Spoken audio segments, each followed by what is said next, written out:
Some things start with whispers. At first, they hover near your ears, just a vague feeling. Then that feeling seeps under your skin, turning into a glance, a touch, a moment. And eventually you reach a point where you can't pretend it isn't there anymore. Those moments, they were what scared me the most. I'm Esther, 48 years old. My whole life I tried to do the right thing. I thought my second marriage would bring me peace, but Gabriel? He didn't give me peace. He gave me loneliness. His absence had been a part of my life for so long that I stopped feeling it. At least, until I started losing myself in someone else's gaze. Jake, Gabriel's son from his first marriage, 28 years old, strong, mature. The kind of man you notice. When I first met him, he was distant, but over time, the space between us shrank. Now, he was too close, too warm, and we both knew it. But we acted like we didn't. That night, when the power went out, I was home alone. I went to the kitchen to find a candle, but I couldn't shake this uneasy feeling inside me. I called Gabriel. "What do you want me to do, Esther? I'm out of town." His voice was laced with impatience, his usual indifference. "I'm alone," I said. There was a pause, just for a second. Then his response came. "I'll send Jake over." I didn't say anything, but something inside me trembled. Half an hour later, Jake was at the door, a flashlight in his hand. That familiar look on his face. The one that always said too much without actually saying anything. "Your dad said you were freaking out," he said, his voice calm but laced with something else. Something playful. I just don't like being alone," I replied. I realized then that my fingers were gripping the edge of the door frame a little too tightly. Jake stepped inside. It had been raining a little. His leather jacket was damp, his broad shoulders gleaming under the dim light from outside. I shut the door. "The power's still out," I muttered. Jake's eyes locked onto mine. "Is that a bad thing?" Something inside me snapped, and I knew. I couldn't pretend anymore. Jake tilted his head slightly, still standing at the door. Then he lifted the flashlight, shining it directly at my face. I squinted as my eyes adjusted, but I could feel his gaze traveling downward. I was in my usual home clothes, a thin nightgown that barely reached my knees. I wasn't wearing anything underneath. I had been about to go to bed when the power cut out. I had thrown on a light cardigan over my shoulders, but I hadn't bothered to tie it. My feet were bare. Jake's eyes lingered at my ankles for a moment, then slowly trailed upward. "Anyway," he said, his voice coming out low. "Go sit on the couch. I'll check the fuse box." There was a strange unease in me. I was tense, but I didn't know why. Jake lived alone, just 15 minutes away by car. His own place, his own routine, his own life. But right now, he was here, in this house, with me. I silently made my way to the couch in the living room while Jake walked toward the fuse box. Flashlight in hand, I took a deep breath, clasping my hands together in my lap. That's when I realized my whole body was tense. He flipped the switch. Click. For a brief second, the lights flickered. But then, everything went dark again. Jake let out a sigh. "Probably too much load on one of the circuits," he muttered. Then he turned his flashlight toward the kitchen. "Let me check what's causing it," he said, stepping inside. I hadn't noticed that he went into the kitchen. I assumed he had gone down to the basement since the fuse box was right next to the basement door. Then something fell.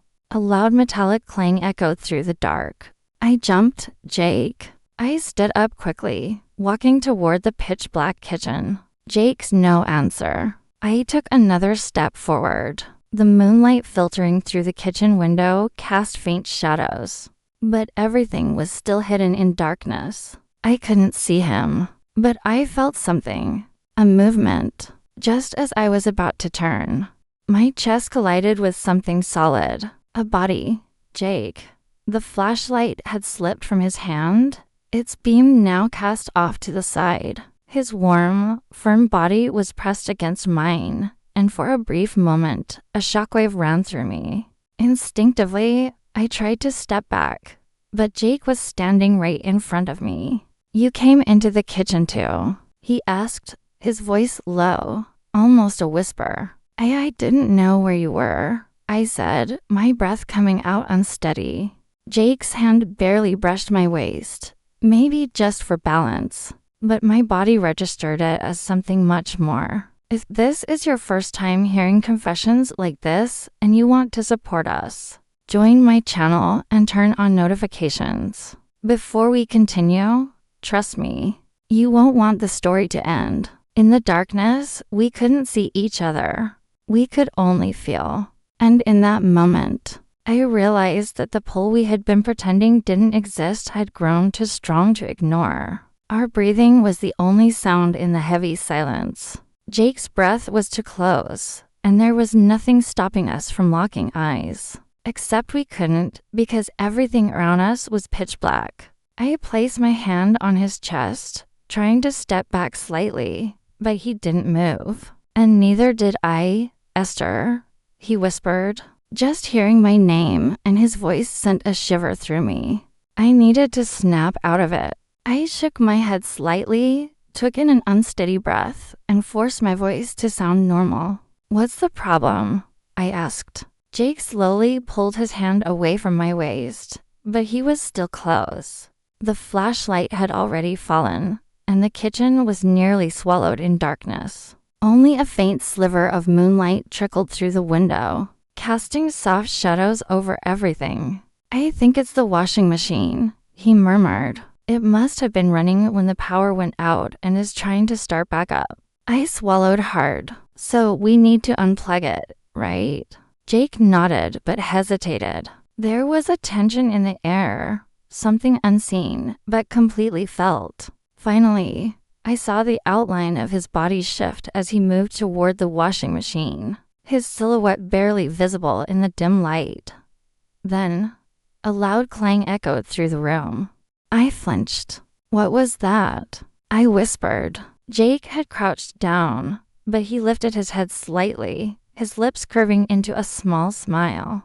"Think I knocked something over," he said. His voice was calm, too calm. Then he reached for the plug, pulling it out. I exhaled deeply, pressing my back against the counter, trying to steady myself. My heartbeat was still racing. I told myself to calm down, but how was I supposed to? Even in the darkness, nothing had changed because feelings, they didn't need light to be felt. Jake straightened up again, and I felt his eyes on me. "Why do you seem so tense?"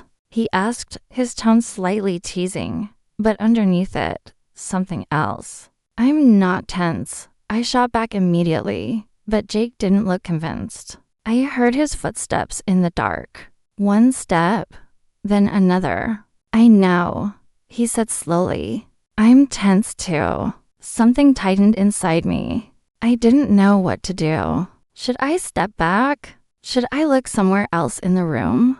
But I didn't do any of those things because Jake was right in front of me, and I had let him get this close. For a moment, I had no idea what was going to happen next. Jake was still standing there, his voice still low, and our bodies were almost touching. At that moment, I realized that turning the power back on had become just an excuse. We didn't need excuses to stretch out this moment. But then, suddenly, Jake pulled back. "Let me take care of the fuse first," he said, his voice still rough around the edges. I just nodded. I couldn't bring myself to say anything. Jake walked out of the kitchen toward the fuse box. Even as I listened to his footsteps fade, the weight pressing down on me hadn't lifted. Then, click. A moment of silence. And then, a sudden flash of light filled the kitchen and the rest of the house. As my eyes adjusted, I realized something. I felt exposed. The darkness had been a shield wrapping around me, but now everything was out in the open. Jake turned back around. The dim glow highlighted his face, and his leather jacket, still damp from the rain, looked even darker under the light. "All right," he said with a slight smile. "Problem solved." Then he tilted his head slightly, studying me, his brows raising just a little. "But you still look tense." I swallowed. I just got startled. That's all. Jake let out a small chuckle, but his eyes never lost their focus. "Or," he said, stepping further into the kitchen, "is there another reason?" That feeling inside me stirred again. That uncomfortable but intoxicating feeling. "I don't know," I admitted. Was that my voice shaking? Jake took another step. Now he was standing right in front of me. "Esther, you've changed lately," he said, his voice quieter now, but focused. My breathing picked up. "What do you mean?" Jake didn't look away. "You used to be calmer, stronger, but now you feel lost, don't you?" Something in me clenched. "Jake, But I couldn't finish my sentence because he was right. Gabriel had left me alone for years. Even when he was there, it was like he wasn't. At first, I waited. Then I gave up. Then I realized I didn't even recognize myself anymore. I had become weak, lost, invisible, and Jake saw it. He placed his hand on the table, close, but not too close. He wasn't trapping me, but if I moved just a little, I could touch him. "I care about you," he said, his voice soft but steady. Something inside me shivered. "You pretend like you don't feel anything," he continued. "But you do, don't you? Gabriel left you alone. He said he loved you, but he never showed it. And you got used to that. But Esther," he reached up, fingers brushing lightly past my hair. "I see you just like that." Everything I had been holding in got caught in my throat. My eyes burned, but I refused to look at him. But I couldn't help it because there was something in his eyes too. Loneliness, understanding, and something else. I took a deep breath and pulled back slightly, but Jake didn't move. I wasn't always like this," I whispered. "But now I don't even know who I am anymore." Jake shook his head. "You're still the same. You just need to remember." And then, just like that, the tears spilled down my cheeks. I instinctively reached up to wipe them, but Jake just tilted his head and watched me. "How long have you felt this way?" he asked. It was too hard to answer, so I just whispered, "A long time." Jake didn't look away. Me too. And that was what broke the last of my resistance, because this moment, it wasn't just about me. He was alone too. He wanted to be seen, to matter. The silence in the kitchen grew heavier as my tears kept falling. Jake didn't judge me, he just understood. I had been alone for so long that this warmth, this moment wrapping around me, felt completely foreign, but it also felt terrifyingly right. Jake let out a slow breath, lifting his hand from the table and leaning back slightly. "Come on," he said, nodding toward the living room. "You look exhausted. No way we're celebrating me fixing the fuse like this."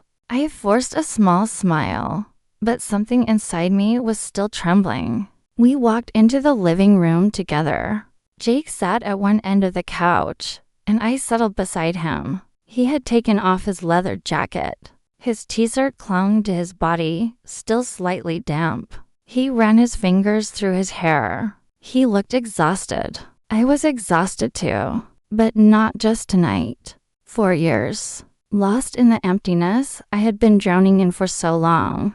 I didn't even realize when I let my head rest against Jake's shoulder. His body was warm, solid, and for the first time in my life, I felt like someone was actually holding me. His breathing slowed, so did mine, and before I knew it, my eyes drifted shut. When I woke up, the room was dimly lit. For a moment, I didn't know where I was. Then, I felt it. My head was still resting on Jake's shoulder, and more importantly, his head was leaning slightly against mine too.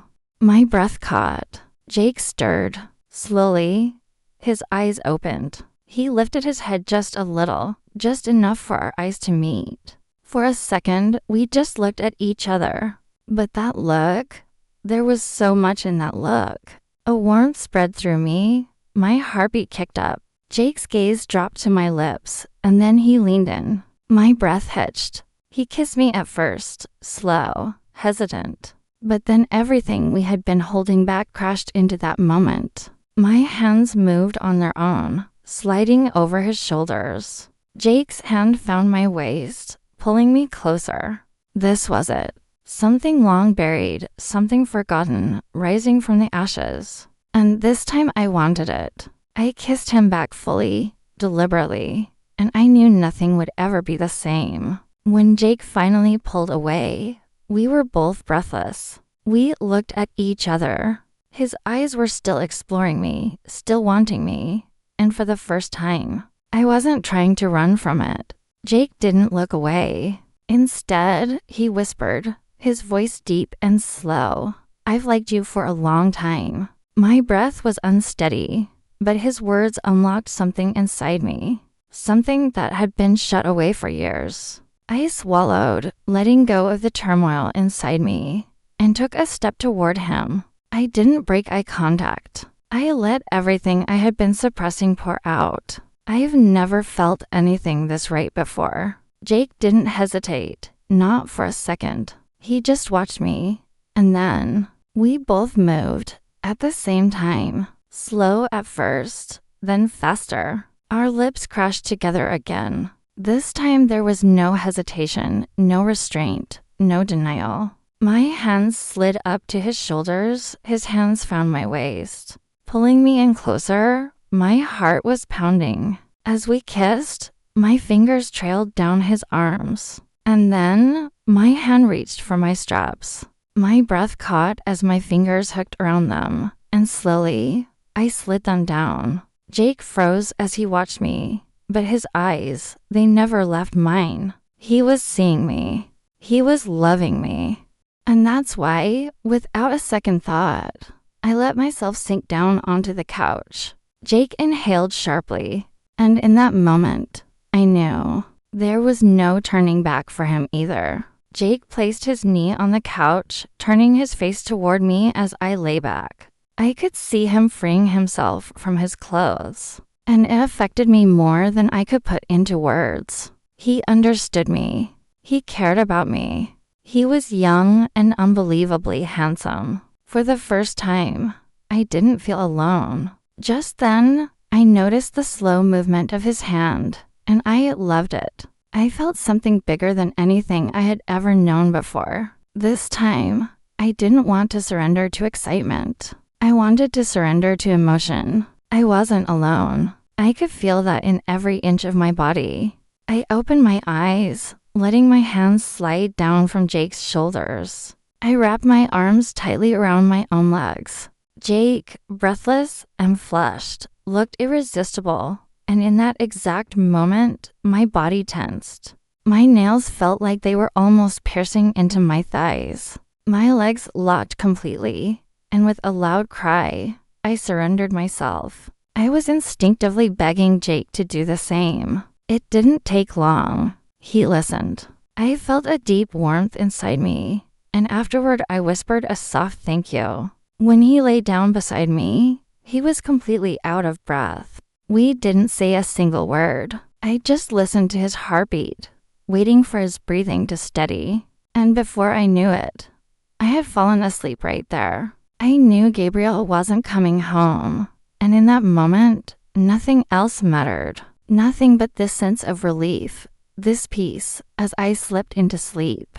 When I woke up that morning, I had no idea Jake had a surprise waiting for me. I had never woken up this happy before. Never felt so in love that I wanted to throw myself into a man's arms the second I opened my eyes. But this time, everything was going to go even further. Stay tuned because this story isn't over. If you've made it this far, I know this story has pulled you in deep. There's so much more to share and you don't want to miss a thing. So hit that follow button, turn on notifications, and drop a comment below.